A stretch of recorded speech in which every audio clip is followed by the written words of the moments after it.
Today, I bring a wireless transmitter for HDMI. So if you're not familiar with this kind of devices, there's a lot of accessories out there that are similar to this.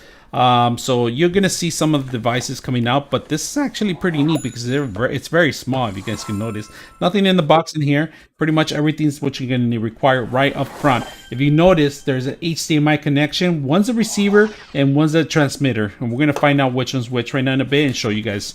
So what you get is pretty much a nice converted, nice cover, nice everything where you guys can see it. Pretty much all you get, and of course, there's some instructions at the bottom. Wow, they give you a bunch of different kind of converters in here. This is a plus. This is actually a really good plus. So they give you the instructions and they give you multiple converters, if you guys can see this.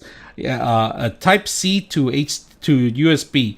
Then they give you actually a transmitter, a USB. This is a dual band to HDMI to type C. So we're going to take a look, see how well it works and how you set it up. As you can notice, it's not HDMI 2.2, so it's slower. So it means that you require power to actually power this up.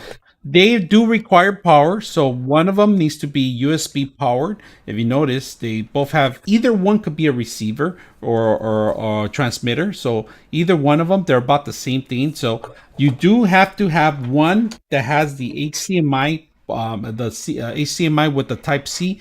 You plug it in the type C here, and this is actually an antenna, another receiver to actually extend the connection. If it's behind the TV, you can actually stick this on the side or something, but you do require USB power to power this on. So a lot of these systems, a lot of these TVs have a USB that has a 5 volts to actually transmit. So this will give you the actual power from the TV. So we're going to put this in back of one of our monitors with this sticking out just a little bit and see how well it works. And then we're going to plug this in to the actual laptop. So you're just not going to require HDMI too, but you're also going to need to plug in a type C connection to power this device. So both of them do require power. Either way, they look like they're single ported, but they need the power to actually start working. So let's go ahead and do that.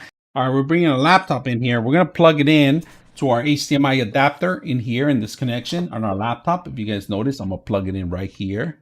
All right, that goes into the laptop. This goes directly to the laptop. And then we get another end. The other end, it goes to USB. The USB goes in here.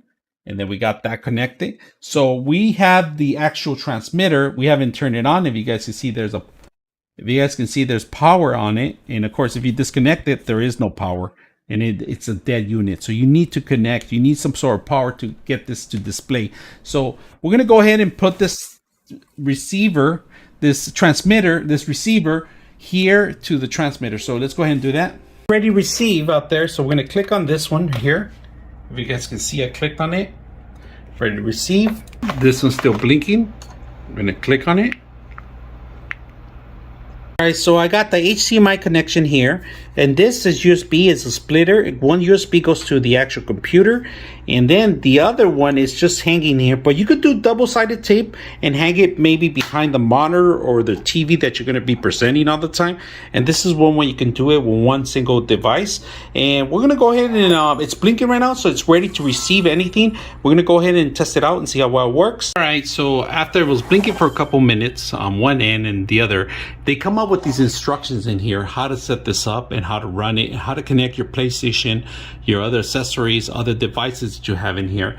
And that's pretty much it. So this is 4K. It says it's 4K. It could take up to 4K. So first step, second step. So if you lose the instructions, this is one way you can do it. Or if you want to receive through your actual phone, your Joy or your Android, this is exactly what you need to do to mirror the stuff. You do need to download the application too before that.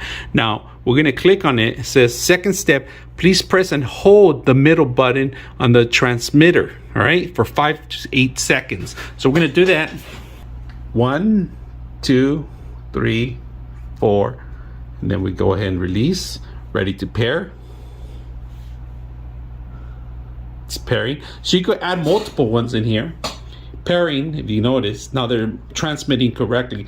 Both of them are supposed to be connecting now. And there's my mirror in there. So this is my Alienware here, if you guys notice, and I just show you how to pair them. So you do have to hold on for 2 seconds, and you do have to have this receiver on the display. The display has to have this receiver in with the USB, of course, and you're going to be able to display your machine. Now, click off it. Just click once, and it turns off correctly. If you guys can see it, and it goes back to the transmitter. And you can see, I'm going to click on it again.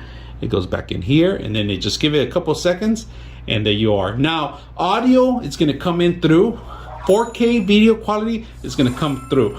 If you want to set it up on your PlayStation, the same way. Any other device you can do, as long as it's a 4K or anything below, it's good quality. You're going to get the best quality of it. So, hope you guys enjoy it.